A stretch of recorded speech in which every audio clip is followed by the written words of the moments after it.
Welcome back to my channel. Night time A curry చేయాలి, ఏ పప్పు చేయాలి అని ఆలోచించేటప్పుడు ఇలా పెసరపప్పు అయితే వండుకోండి. చాలా ఈజీగా అవుతుంది, ఇంకా టేస్ట్ కూడా ఉంటుంది.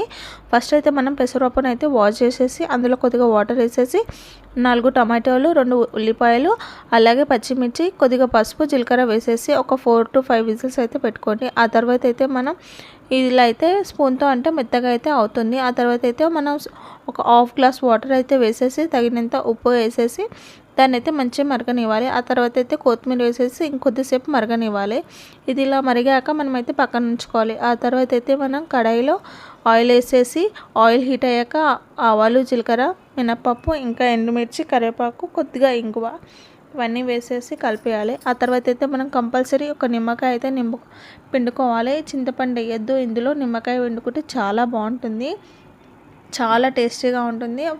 తెలియని వాళ్ళైతే తప్పకుండా ట్రై చేయండి. నచ్చితే మాత్రం సబ్స్క్రైబ్ చేసుకోవడం